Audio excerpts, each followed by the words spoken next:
Halo semuanya, pernah gak sih kalian mengalami situasi di mana pesan yang kalian sampaikan mulai salah artikan? Atau mungkin kalian sendiri yang salah paham dengan maksud orang lain? Itu semua adalah contoh miskomunikasi.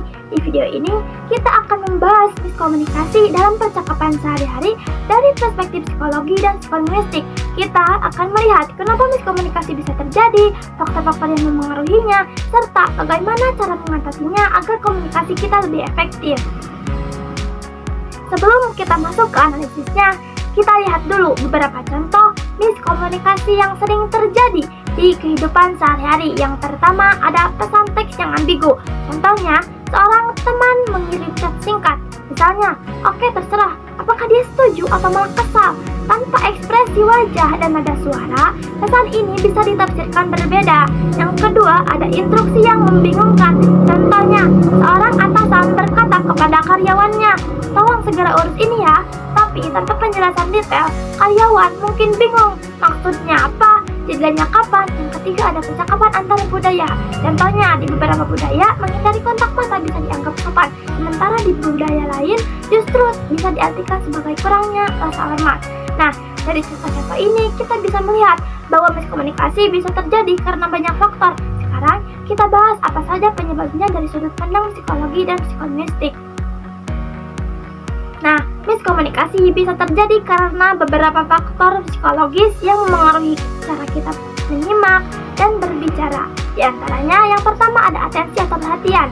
Jika kita tidak fokus saat mendengar, kita bisa salah menangkap informasi. Misalnya, saat kita sibuk scroll HP sambil mendengar instruksi, kemungkinan besar kita akan melewatkan detail penting. Yang kedua, ada memori kerja.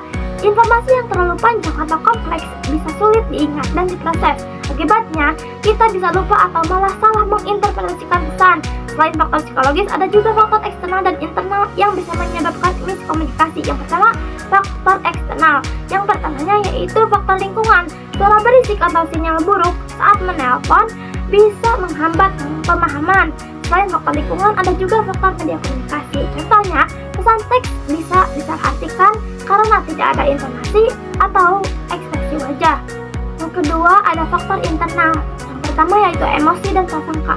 Contohnya, kalau kita sedang marah, kita bisa menangkap nada bicara orang lain sebagai bentuk serangan, padahal mungkin mereka tidak bermaksud begitu. Yang kedua, ada perbedaan latar belakang dan pengalaman. Cara seseorang memahami pesan bisa berbeda tergantung dari budaya dan pengalamannya.